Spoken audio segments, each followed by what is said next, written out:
We all listen to the Stuff They Don't Want You to Know podcast to get to the bottom of the biggest mysteries in pop culture. And now, the hosts of Stuff They Don't Want You to Know are separating conspiracy fact from conspiracy theory in a new book. The Stuff They Don't Want You to Know book is packed with amazing illustrations and written in the same witty, conversational style you love from the podcast. Available now. Order today at stuffyoushouldreadbooks.com or wherever you buy your books. Good evening. This is Josh, and for this week's select, I've Sorry about that. My lockjaw was acting up. Where was I? Oh yeah, for this week's select, I've chosen a very spooky episode from 2013, How Vampires Work. Hopefully it will really boost your Halloween spirit with its spookiness. And also, I just want to include an apology at the outset to all the Twilight fans out there. When this episode was recorded, I hadn't fully adopted the concept of not yucking someone's yum. And with all that said, from Chuck, Jerry, Dave, and me, happy Halloween. Welcome to Stuff You Should Know, a production of iHeartRadio.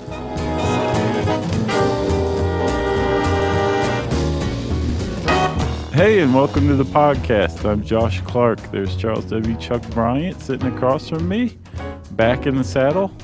And this is Stuff You Should Know. Yo. Back in the saddle, eh? Yeah. You want to explain that? Or should we just leave it a mystery? Saddle? No, well. What the metaphorical saddle is in this case? Yeah. Well, we have been kind of away, even though it seems like we've been here every week. I know. Through the magic of digital recording. That's right, pre-recording. We batch recorded our episodes and covered ourselves. We built up what we call a kitty, and we've been releasing them steadily and faithfully while we've been off recording a TV show. Recording a TV show, that's right. Our own TV show where, and Yumi pointed this out to me, how cool this is, we play ourselves. Yeah. I think that's the only thing I'm qualified to do as Oh, an yeah, actor. totally. We would have failed miserably if we'd done, anything else. Like a Sherlock Holmes update or something like that. Oh, there's so many of those going on already. I know, so why not us? Yeah, why not? Elementary. Yeah. My dear Clark. Yeah. But yeah, we have a TV show coming out. I guess we can talk about it freely. We're done. Yeah, we'll really ramp up the pluggage come December, but look for it in January on Science Channel. Yep. And if you don't have Science Channel, go out and purchase Science Channel. Yeah, and we do not know, because I know people are already asking about online stuff, if they're going to be available, through various media outlets online. Yeah. We don't know yet. And we're working on that. We'd love for it to, but it's not up to us. Yeah, so you have to hedge your bets and Get Science Channel. Yes, add it to your cable subscription. And if your cable provider doesn't offer Science Channel, you burn down their offices. That's right. Until they do. That's right. Okay. So Chuck. Yes. Have you ever heard of a little movie called Twilight? Yeah, I've seen all those. You've seen them? Oh, yeah.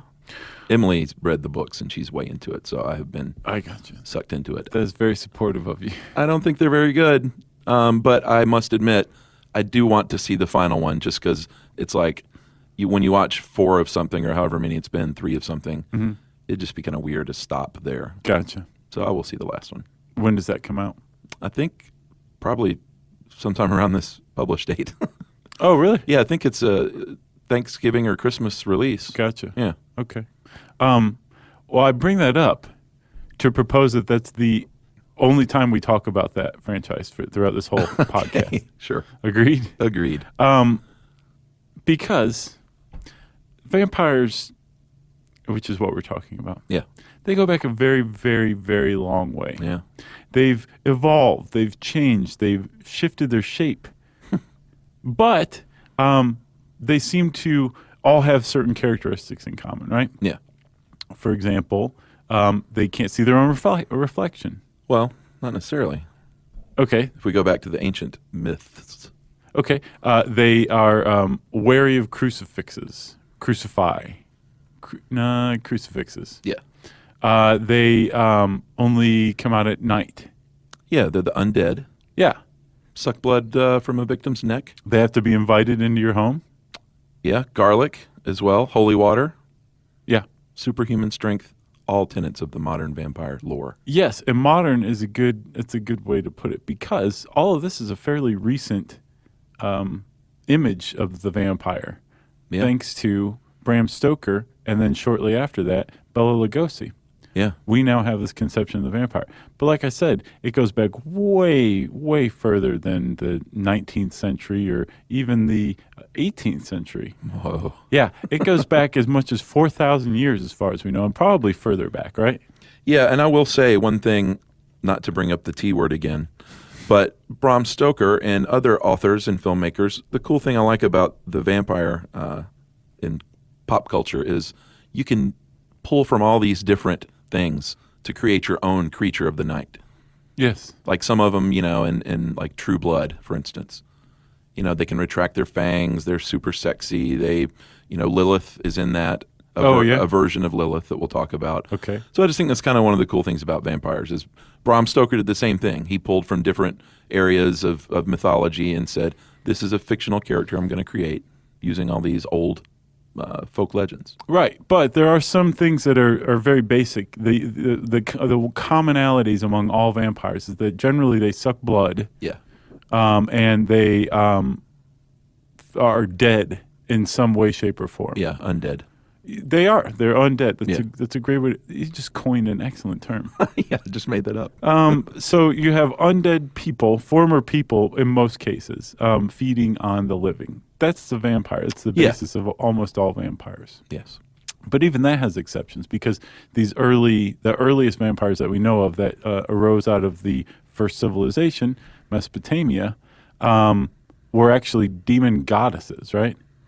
Yeah, Lamastu was a demon goddess, and she was the daughter of Anu, the sky god, Yeah. and she would creep in and kill your babies. Yes, she was not a happy, nice person. She had talons, wings, Yeah.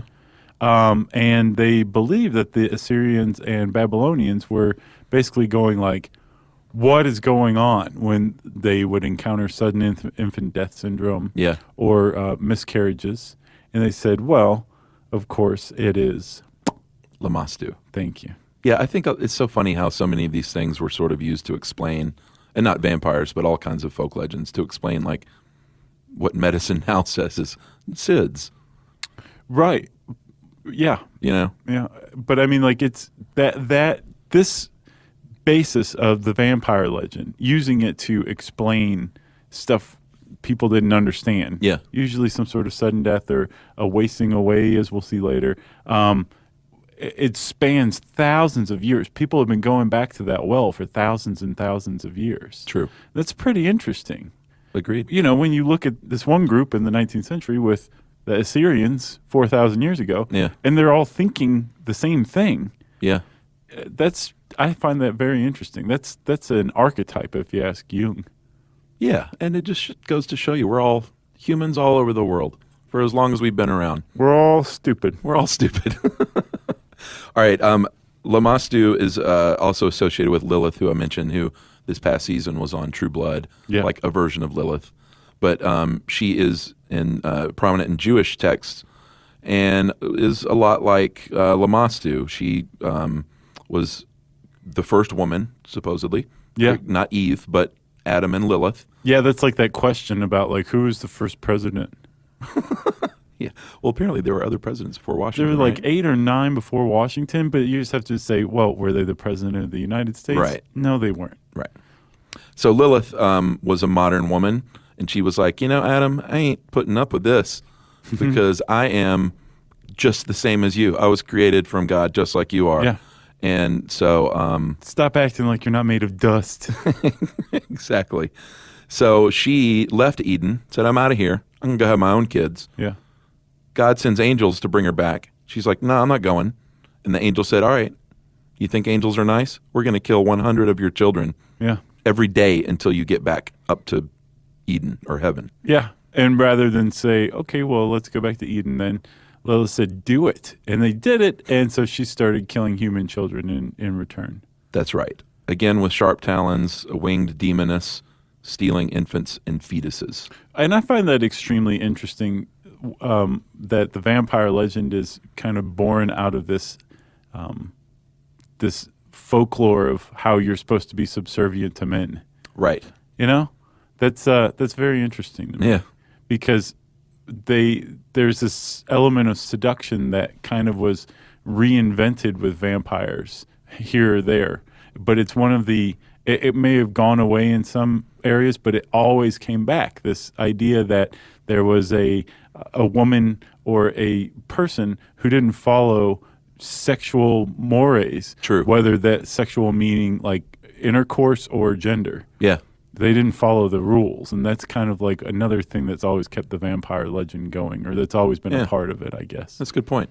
Because Lilith does set up the notion of the seductress, what we see over and over in further legends. Right. And then so Lilith is associated with ancient Jewish texts. Lamashtu is from Mesopotamia. Yeah. And they aren't certain if Lilith was a variation of Lamashtu or if they both evolved from a third character. Right.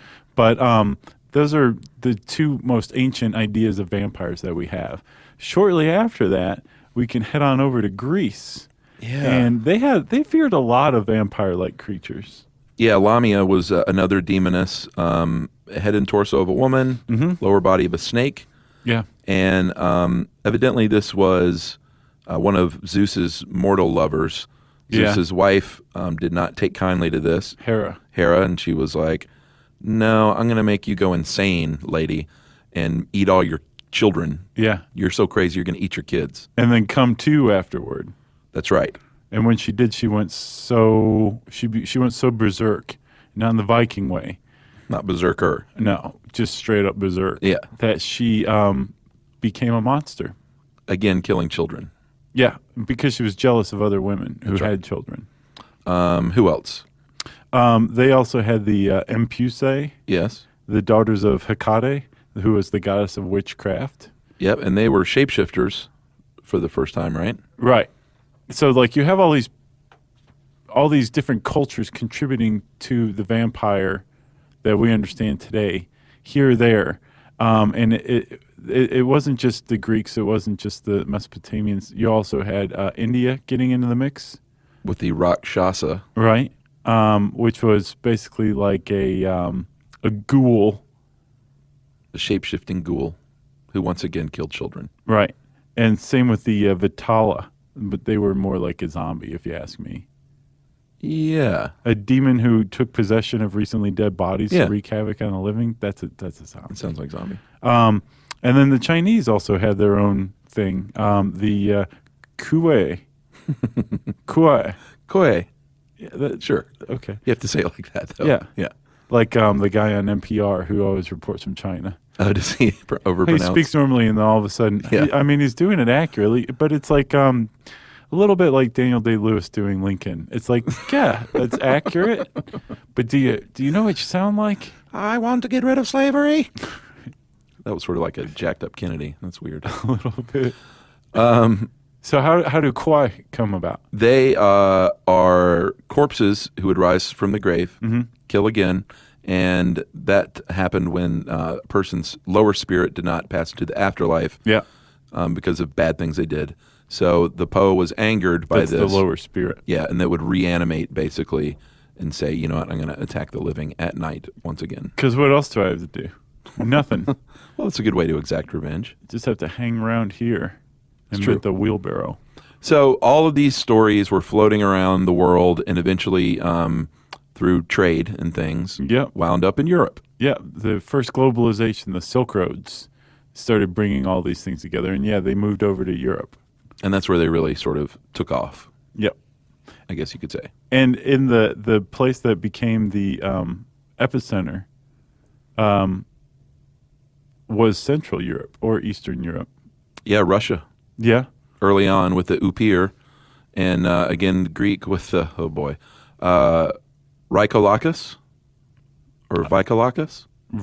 Yes, I think Rhicolacus. think One of this those is good. one of those. You can't start a word with 4 consonants. Right. One of them's got to be silent. Yeah, and this kind of like was an offshoot of the Chinese conception of how a vampire became a vampire.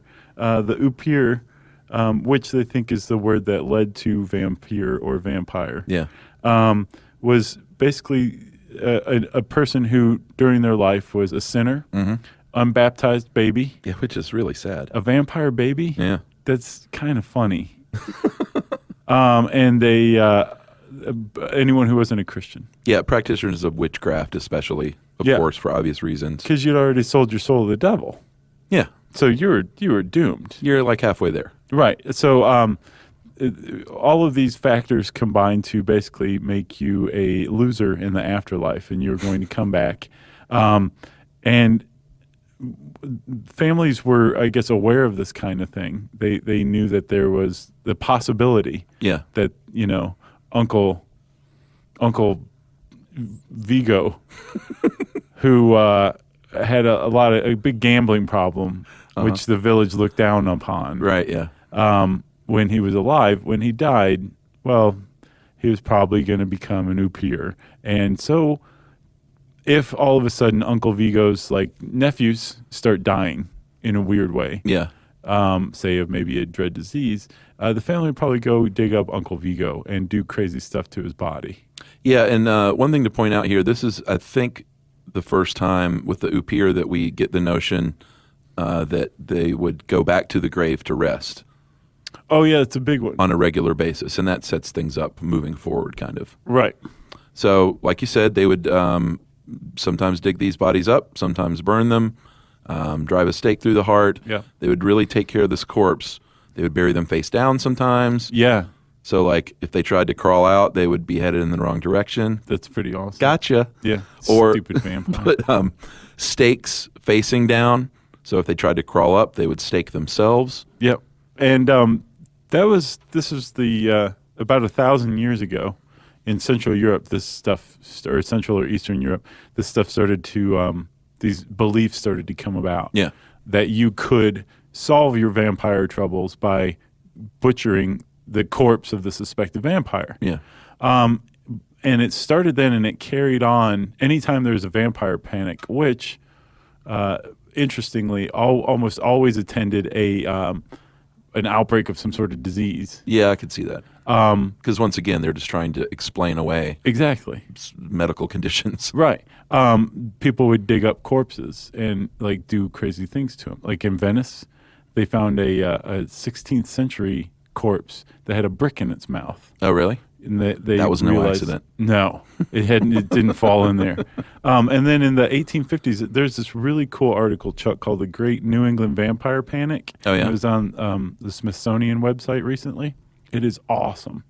And in the 1850s in Connecticut, there was a tuberculosis outbreak, and people panicked and started digging up graves and just completely rearranging the people's bones or cutting out their hearts and burning them and doing all sorts of crazy stuff. And this is the 1850s. Yeah. I mean, this wasn't the dark ages. People were starting to have an understanding of Sure. disease. Well, it's like the Salem witch trial, same deal. Right, but 200 years later, or 150 years later, you know. So there was this big panic still as recently as the 1850s in the U.S. among, folk who dug up their family members and burned their hearts. Those people are funny. Yeah. I call them undecided voters. But those are right. Those are the people that I'm talking about, though. They're doing the same thing or thinking the same things that the Assyrians did 4,000 years before. I Yeah. just think that's so interesting. It is. And backward. Yeah.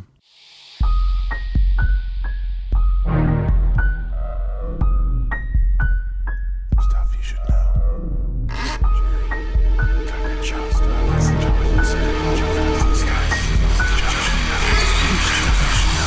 Stuff you should know.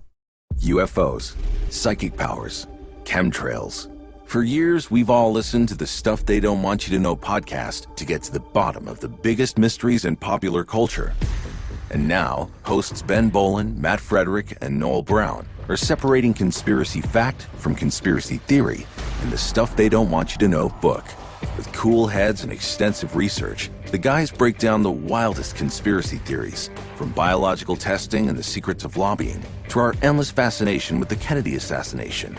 The Stuff They Don't Want You to Know book is smart, witty, and it's written in the same conversational style you love from the podcast. Plus, it's packed with some amazing illustrations. If you're looking for a book that explains the unexplainable and uses truth as a weapon against ignorance, misinformation, and lies, this is it. The Stuff They Don't Want You to Know book is available now. Order today at stuffyoushouldreadbooks.com or wherever you buy your books.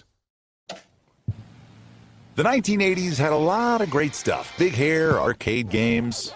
But not everything was Robotron and Rubik's Cubes. In the 1980s, we also came dangerously close to nuclear war. And none of us had any idea. I'm Ed Helms, and I'm hosting a new podcast called Snafu, a show about history's greatest screw-ups. On Season 1, Able Archer 83, a story of political miscalculation, espionage, mind games, and a NATO military exercise that almost triggered a very real nuclear war, entirely by accident. America is preparing a sudden nuclear attack on our country. It is a miracle we did not all die. It's just goofy. So how close were we to all dying in 1983? And why don't we know about this? Subscribe now to Snafu, available on the iHeartRadio app, Apple Podcasts, or wherever you get your podcasts.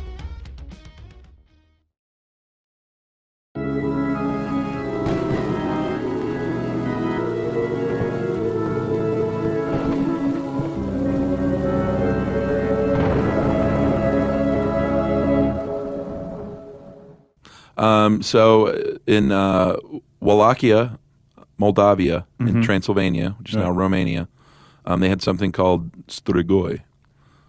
And Strigoi were they were a little bit different because they were they would go through different stages after rising from the grave. Like at first they were just poltergeists, and they were invisible spirits that would torment their family in the afterlife, or in their regular life. The Strigoi's afterlife. Right. Does that make sense? Yeah. But then they would, as time passed, they would become visible, looking like they did in life, and they would still return and steal cattle and bring disease and all that stuff to their family. Big for food. Yeah, why would they do this to their family? That's what I never got. I think I saw later that metaphorically, it's basically a vampire lore is a life lesson. Okay. Like, don't be a drain on your family. Support your family. Take care of your parents in their old age. Like, you don't want to be a Strigoi. Okay. You know what I mean? Sure. I guess that makes sense. And Strigoi, or a Strigo, which I guess is the singular of the Strigoi, would they would have to go back to the grave a lot, just like the Upir did.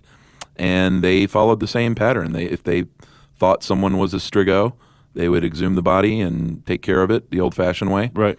And but here's a little loophole. If you manage to survive for 7 years as a Strigo, then you're good to go. They're like, all right, you've got staying power. You just go do your Strigo thing. Right. You are like the living dead. You no longer have to like return to your grave to rest. You're basically reborn. Well done. And apparently the Strigo couldn't, or the Strigoi couldn't make their way in their town after that 7th year, because they weren't allowed to vote. There was all sorts of all the rights cattle mutilations. Right. So they would move to other towns and they would have secret meetings with other Strigoi, and that's where the idea of vampires fraternizing came from. Yeah, hanging out. Yeah. Talking shop. Yeah. Basically, a secret culture of vampires existing outside of our awareness. Yeah, remember like on Jerry Springer when that was on, or it might still be on, I have no idea. I think it is. Is it really? Yeah. Wow. Is it still the same crap? Oh, yeah. Yeah? He didn't take the high road at some point? No. I just remember back in the day they would have like those real vampires, the people that live the vampire lifestyle. There's a video of it in this Is there? in this article. Oh boy. Yeah. Those people. Yeah. The guy looks like a cross between Marilyn Manson and Brandon Lee. Oh yeah? Yeah. Interesting. Kind of odd looking. He's got the contact lenses and everything going Yeah, on. and they'll shave down their fangs like for real, right? They'll file them down. Yeah. So there's two types of Strigoi, right? You've got the Strigoi Mort. Not Morty. No. Mort as in dead. Yes. So this is basically who we were just describing. And then the Strigoi Viu, which is the living the person who's going to become a Strigo when they die. Yeah, people that I feel very sorry for because they were probably just born with a bump. What are those called? The when you're born with I was like really just racking my head. the vestige, like a partial tail. Yeah. Vestigial tail. Yeah, that's what it is. No, there's a word for it. I can't remember. I'm so tired of doing this. Well, let's call How it many hours have we wasted combined saying, "Oh, I wish I could remember it." Well, we just invented this off the top of our head, so don't beat not yourself up. Atavisms. Yes, exactly right. Atavisms. So- Ativan is some sort of drug. Yeah, it is actually. So if you're a poor baby born with a vestigial tail, Mm-hmm. a little bump on the top of your tailbone, Or some sort of fetal membrane still attached to the head, which is called a caul. yeah, they would just call you a Strigoi view or vu. Right. And you're sort of like, sorry, I was born with this bump. I'm not a vampire walking on the earth. They said, no, you are. Right. And if you have kids, then they're going to be Strigoi in the afterlife, and we'll have to destroy your body when you die. And they did. And they did so. But I guess it's kind of nice that they didn't just kill the person while they were living. They just shunned them, I'm sure. Yeah, exactly. The idea of a call like having some sort of special significance it goes beyond the vampire thing too. Like, Oh, I'm sure. Like you're gifted with a second sight, or there's all sorts of like supernatural, paranormal folklore surrounding people born with a call. Once again, people have proven to be stupid over the years. So But this is where vampire came in, right? yeah, the Strigoi started to come to be called the vampire, which is again from upir in the Russian. And all of a sudden, the stage is set for the vampire legend to really take hold as it's taking shape. Yeah, and like this is where pop culture came into play. Hysteria had set in, and so painters and artists and authors had this material that's pretty rich for the time. Right. All this hysteria is going on, so let's write a scary book about it. Yeah. And that's what Bram Stoker did. Yeah, and he was. Are you going with Bram? I go with Bram. You go, Bram? Yeah. Have you ever read it? No, I saw the movie though. Hey, took a I heard the movie was a pretty faithful adaptation. With the Coppola one? Yeah. Yeah, it was pretty good. Yeah. The book is great, though. I took a literature of horror class at Georgia. Oh, neat. And it was one of the cooler classes I took. I'm sure. We did Dracula and Frankenstein and like The House of Usher and then a bunch of short stories. Yeah. Very cool. So Bram Stoker, also Abraham Stoker. Yeah. Which I didn't know until I read this. Did What, you know that was his first name? Yeah. Yeah, just because of the class. He was a theater manager and a novelist and also a really great researcher. Yeah. Because, all this stuff from this vampire, Hysteria. panic, from all this took place like hundreds of years before him. So, and I guess I don't know what inspired him exactly or where he saw it or where this all took place, but he didn't just go, oh, that's a pretty good idea and wrote his book. Like he went and did some serious research. Yeah, supposedly he was inspired by, he was a personal assistant to this actor who ran the theater that he worked at. Okay. And supposedly Henry Irving was the guy's name, was the inspiration to write the book. And I don't know if that meant he was some jerk. And he was like, I'm just going to personify you as a bloodsucker. Right. Or what. Or maybe he just inspired him creatively. Who knows? Right. But I bet someone knows more about this than I do. Oh, I'm sure. So write in and tell me. So Bram Stoker goes and he starts to do some research and pokes around and he finds a great place to set this vampire tale is in Transylvania, which Yeah. is the heart of the Strigoi vampire. This is where everything that we just talked about came together. Wallachia, Transylvania, Romania is what we call it today. Yeah. And he thought, well, this is just perfect. I'm going to set it there, and let's see if I can find somebody of that area who I can base this vampire character on. And he came up with a guy named Vladislav Basarab. Yeah, that's a creepy name, period. Yeah. But it would be even creepier. He was a prince, ruled Wallachia in the mid 1400s. Creepier is that his father was Vlad Dracul, Vlad the Dragon or the Devil, and Vlad Jr. was referred to as Vlad Dracula, which is son of Dracul or Vlad Tepes or Vlad the Impaler, because even though it's not verified, supposedly he was a very fierce warrior. He would impale his victims. No, okay. I really feel like we should do the real Count Dracula episode sometime. Yeah. I wrote this awesome article on it, and it's verified. What is it? Was there a real Count Dracula? Oh, yeah. It's about Vlad Tepes, the Vlad the Impaler. Yeah, because he just borrowed the name and the title, right? He wasn't really based on this guy.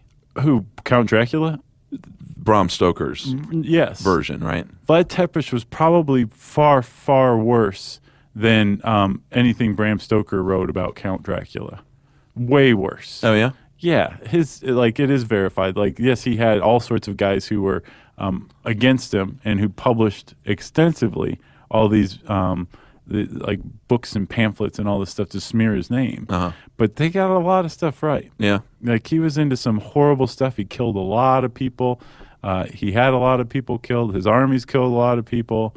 He's Probably like most rulers of the day. He was worse. He was most likely worse than anybody else. So he borrows this name and this title and social standing as an aristocrat. Aristocrat? Mm-hmm. Great movie. Aristocrat. Yeah, there's a naked woman in that one. In the Aristocats? Yeah. The Disney cartoon? Yeah, that's the one with the... Is that the one with the... No, I'm thinking of the Rescuers. Oh, I remember that. There's a naked woman in the Rescuers? Yeah. When they're flying through the city, if you watch it frame by frame, they pass by a window, and there is a photograph of like a woman standing in the window naked. And like you have to watch it like in frame by frame. It's the only possible way to see it. But it's in there. Oh, those animators. Yeah. They were dirty. There's dirty also men. the Little Mermaid thing, the phalluses? Yeah, hidden, not so hidden phallus. Yeah, I'll bet that guy was like, no one's ever going to see this. And then he lost his job forever. So Stoker borrows this, the name, like I said, the social standing, says this would be a great setting. Let's throw it in Transylvania. Let's change a few things. Let's borrow from a bunch of different folklore, and let's say maybe you can't go out in the sunlight, and let's bring up the crucifixes now, right? And let's make them really smart and charming. And well, that was largely Bela Lugosi that did that. Well, no, Bram Stoker's was totally like that. I thought his was that he was like a withered, ugly old man. But he was still had like the seductive powers. Oh, he was suave and all that. He was suave. So, well, because he changed ages, if I remember correctly. Well, he does in the movie, and I've heard the movie's a pretty faithful adaptation.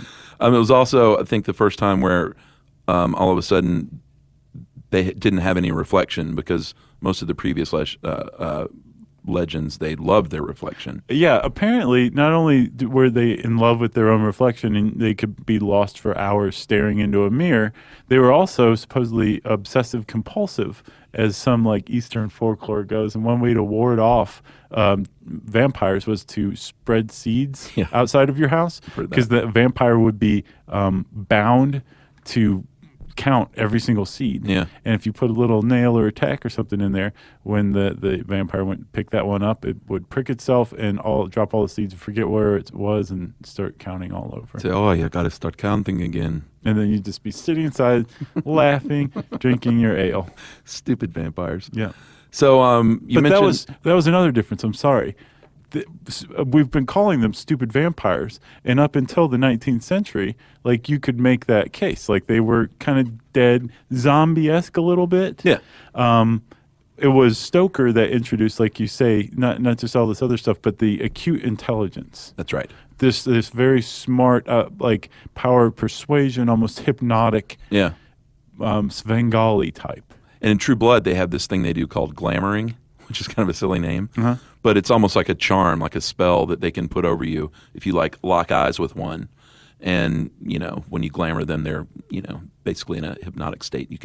They're highly suggestible. I get into a sexual way. Oh, really? Well, in all kinds of ways. But yeah, there's plenty of. They usually are just like, take off your pants. Did he say it like that? They point and say it in a creepy tone. Yeah. See, you don't tell me you can't act. You could play the role as a vampire. Take off your pants. Yeah. Yeah. You got the job. Go, let's do some voguing.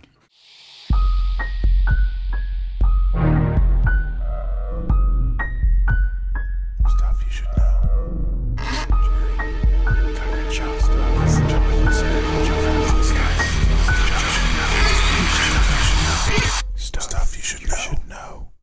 UFOs, psychic powers, chemtrails.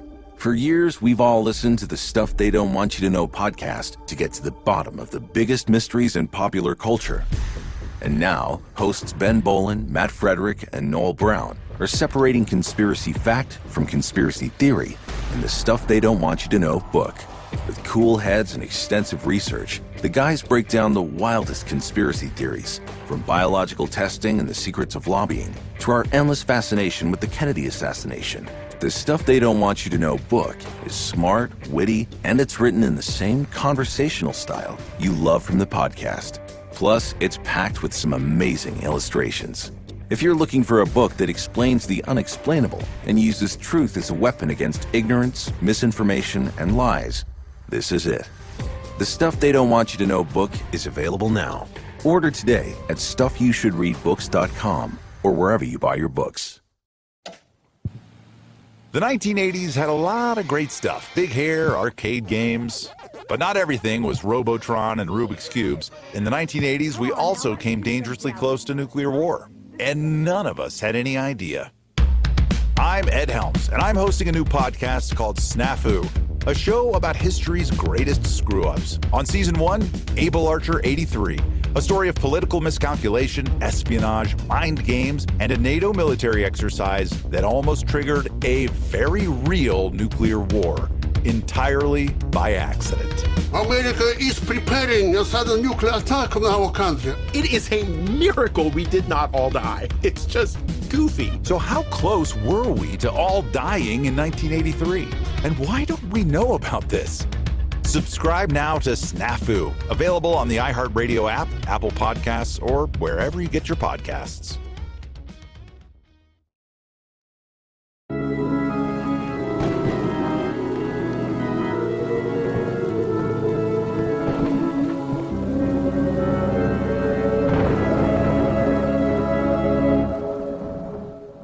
So you mentioned 1931's Bela Lugosi film Dracula, which was, where we get the cape and the "I want to drink your blood" and the sort of familiar modern vampire that, pop culturally speaking, that we're familiar with today. Yeah. And one of the best songs ever, Bauhaus's Bela Lugosi's Dead. Yeah. Excellent. 1922 silent film Nosferatu with Max Schreck.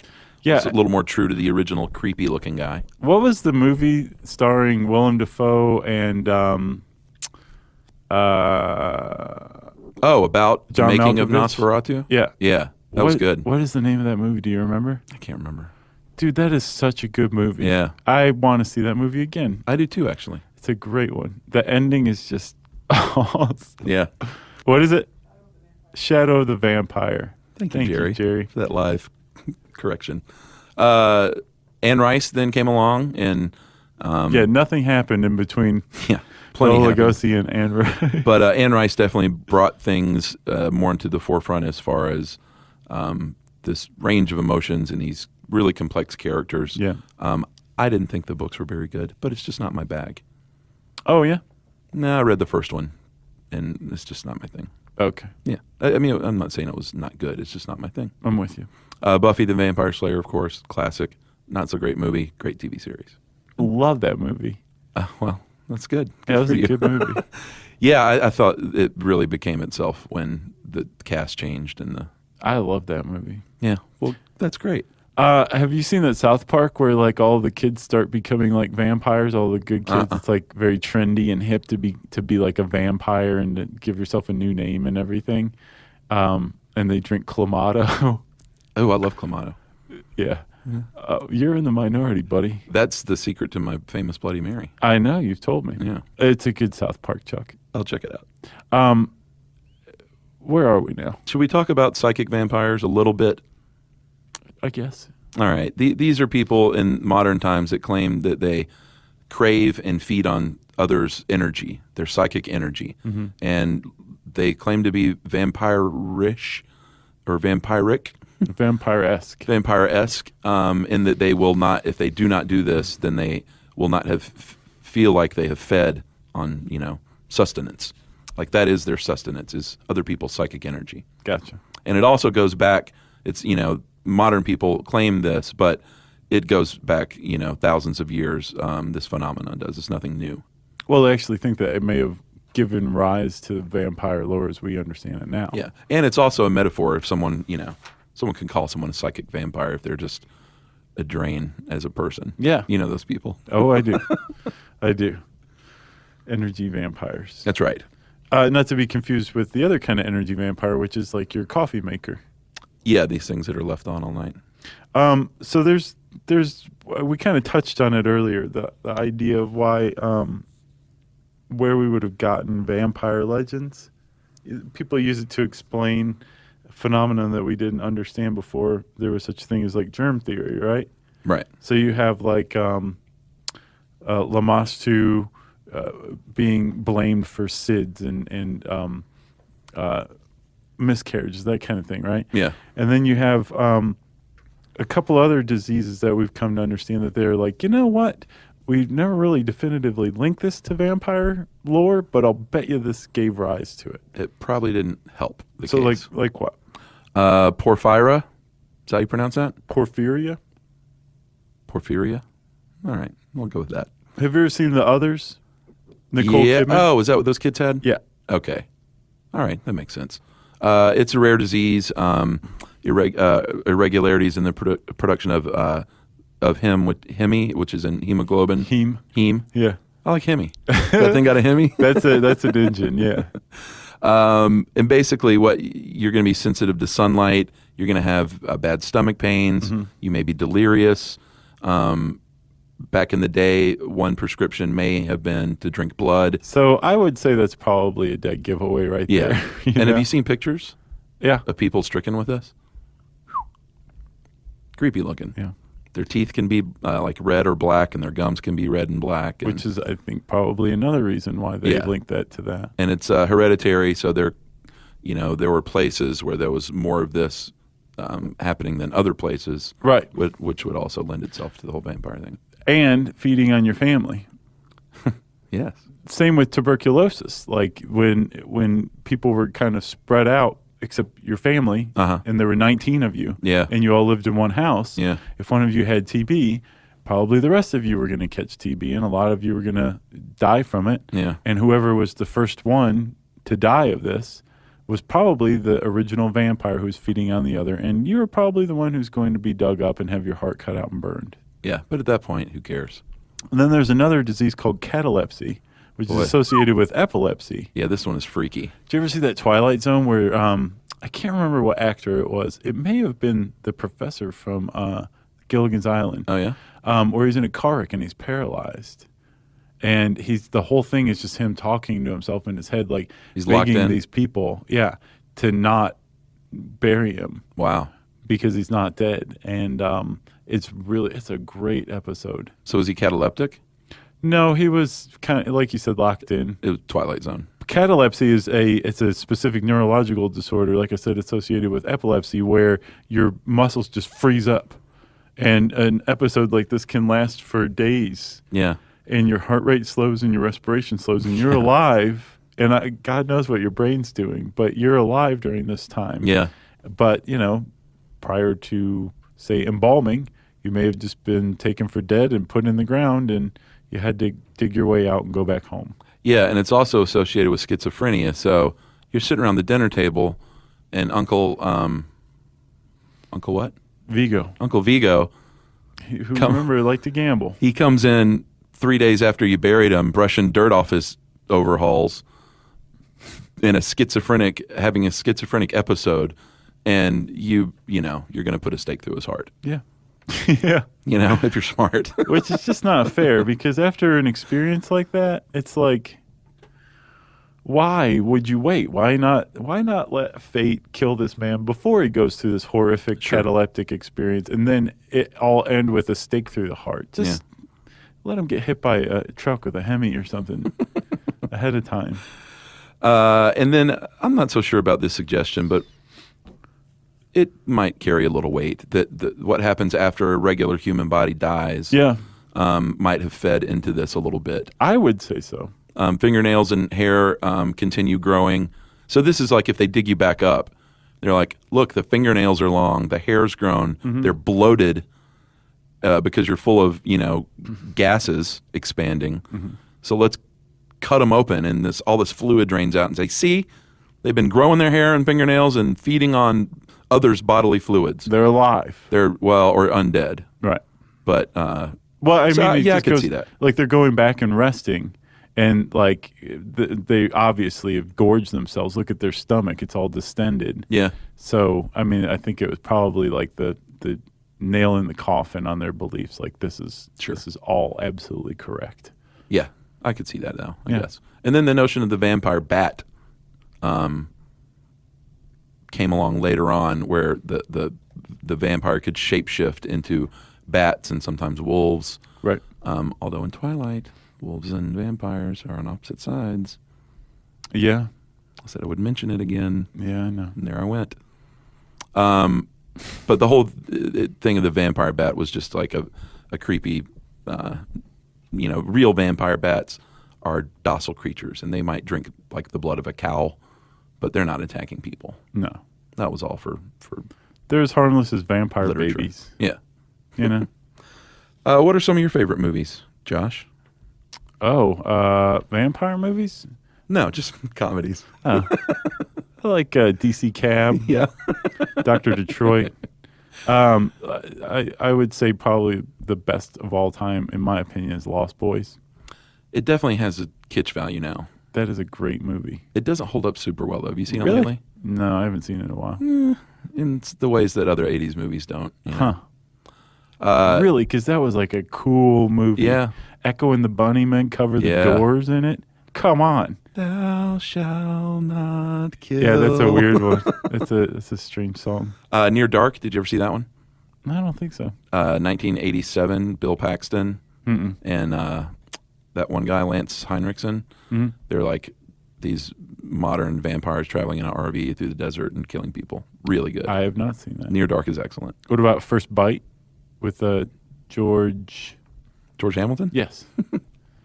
First Bite? Was that what it was Yeah, called? he's like a disco Dracula. Yeah, I remember that. Vampire's Kiss was funny. Nick Cage. I never saw that one. That was good. I thought the original Fright Night, granted it was the 80s again, but for me, it was pretty good back in the day. I haven't seen that. Kronos, have you seen that? Nope.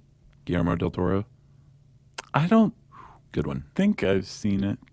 And then, of course, Let the Right One In. That's a great one. Both versions, to me, very good. Oh, really? I heard the American version was meh compared to the original. I thought they were both pretty great. I'll check it out then. You know, they didn't definitely didn't ruin it Oh, that's good. by Americanizing it. And then there are, of course, the bad ones like Van Helsing, Wes Craven's Dracula 2000, Yeah. Blood Rain, Rayne. I mean, there's lots and lots of bad vampire movies. Sure. Dracula Dead and Loving It. That was good, though. Do you know how many emails we're going to get from people that would say, like, you forgot about this one? Yeah, let's just say there are hundreds of vampire movies. There's TV shows now, The Vampire Diaries, True Blood, which I mentioned, which is sort of good again after falling off the rails, in my opinion. Okay. And Twilight Breaking Dawn, Part 2. What is your problem? It's twice. In theaters near you. Oh, actually, the 79 Dracula with Frank Langella, that was good. Did he play Dracula? Yeah. Huh. Yeah, he was good. Oh, yeah, okay. I could see him. I'm sorry. I wasn't thinking of the right person. And then if you're into old movies, you can't go wrong with Bela Lugosi or Nosferatu. Yeah. Take some time, watch an old movie. That's what I say. Yeah. That's pretty much your life coaching. Is it? I think so. Okay. Take some time and watch an old movie, says Chuck. Yeah. Watch something in black and white for a change. Hey, also while we're on this kind of scary-esque topic, you want to plug somebody real quick? Yeah, I think we have another horror fiction dude selling his stuff, right? Right. As we said, we would plug people who send in their stuff for our horror fiction contest and who went on to publish stuff. And one of the guys, Christopher Kelly, who wrote the very cool short story Variable, took us up on that. And he says that he has a creepy novella about two boys whose father tries to kill them called Abraham Road, not Bram Road. He says that it's what would have happened if H.P. Lovecraft rewrote Of Mice and Men, which is pretty awesome. Yeah. It's available on Kindle. You can go find that on Amazon.com, Abraham Road ebook. And then he also has a collection called I Held My Breath as Long as I Could, 23 stories of the strange, the sinister, and the literary. And you can get that on Amazon as well. So check those out. Christopher Kelly, thanks for sending in your work. We liked it a lot. And remember, anybody else who has published and entered our horror fiction contest, we want to say thanks by letting everybody know about your stuff. If you want to know more about vampires, man, it's been a while, hasn't it? Yes. You can type that word into the search bar at howstuffworks.com. It will bring up a bunch of cool stuff, including Who is the Real Count Dracula, this vampire article written by Tracy Wilson, which is a great one. Oh, Tracy wrote that? Yeah. Couldn't you tell?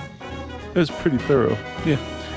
And then also another one I liked a lot was a Hungarian countess, the world's most prolific serial killer. She's like the female Dracula, Elizabeth Bathory. Yeah. Awesome stuff. Type that in the search bar, and it will bring all this great stuff up. And since I said search bar, it's time for listener mail. All right, Josh, we're going to call this trivia plug. We went to New York for Comic-Con, and we had one of our trivia nights there. And one of the things that we were required to do is, and want to do, is read the names of the trivia winners. And so I got emails from them and the runner-up team, Yeah. because they were cool, and I'm going to read them all. This is from the winner, Kyle Janish, or Janish. I'm not sure how you pronounce that. Thanks, guys, for hosting the event. As an avid SYSK listener, our team, Steve Holt, had a great time. Their team name was Steve Holt. Yeah, I remember. We were made up of mainly former Midwesterners, which gave us a good advantage in the Great Lakes question. We had 3 girls in fashion, Caitlin Grummel, Monica Lang, and Amy Geidel. We also had 3 teachers, Dan Farrell, Michael Rakowski, and myself, Kyle Janish, and my twin, who does social work, Mike Janish. Yeah. And my friend who seems to always be working for a pyramid scheme, Micah Sterling. So those were the winners there. And he says the fashion expertise did not come in handy this time, but we were prepared for anything except for the Kevin Smith movies category, which I wasn't a fan of. It was rough. They were far behind coming to the last question, but wagered it all and won. It's crazy. That's how it goes at one of our trivia events. Yeah, so Kyle and his brother Mike, remember meeting them? They were buddies with Joe Randazzo. Yeah. And he says, thanks for hosting and thanks for the sweet t-shirts. Yeah. And then the runner-ups. Runners-up. Runners-ups. Sorry, the ghost of William Sapphire just ran through me. Thanks for hosting the super fun trivia night at the Cutting Room. And boy, by the way, thank you, Cutting Room. Yeah. That place is amazing and very generous in hosting us. And it is back up and running after like redoing the inside. And it is really nice. So give them some love if you live in New York. I'm a longtime listener, 4 years of pure love. And I recently got my boyfriend David hooked as well. And it has been a nerdy bonding experience for us. Anyway, we decided to come up from Virginia. We came up from Virginia for this. That's a long drive. We met some awesome people in line and formed Team Phil. Our lovely teammates were Paul Nagowski, Leah Tallman, Jen Nelson, Charlie Tran, David Burry, and 2 others who skipped out early, and myself, who is Natalie David. And Natalie is the one who brought us the Mike's On, Pants Off t-shirts. Oh, yeah. Thank you for those. Not only was that super nice, but they sat in the table next to us, and I was able to talk a lot of smack with them. And so I said I would read about them on the show. That's just how it goes at one of our trivia events. We bring people together. Chuck talks smack like directly to you. Yeah. It's a lot of fun. So Natalie David says thanks a lot and cheers, and I hope you enjoy the shirts and all that good stuff. Yeah. We met the Convo Kings, who we've been in touch with. That's right. They have a podcast of their own called appropriately the Convo Kings. Very nice guys. Yeah, that's worth checking out too. Yeah. We've So been it chatting was with them. great fun meeting everyone, and it's always fun. I enjoy rubbing elbows like that. Nice people. Yeah. What else? I got nothing else. All right. If you have had a good experience because of stuff you should know, whether it's at one of our trivia events, standing in line for one of our trivia events, or nothing at all, you can tweet to us, right, at SYSK Podcast.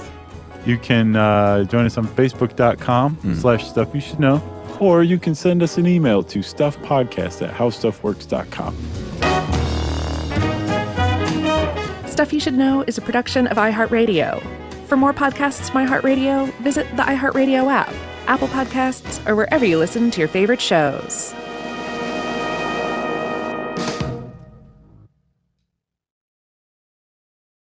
We all listen to the Stuff They Don't Want You to Know podcast to get to the bottom of the biggest mysteries in pop culture. And now, the hosts of Stuff They Don't Want You to Know are separating conspiracy fact from conspiracy theory in a new book. The Stuff They Don't Want You to Know book is packed with amazing illustrations and written in the same witty, conversational style you love from the podcast. Available now. Order today at StuffYouShouldReadBooks.com or wherever you buy your books.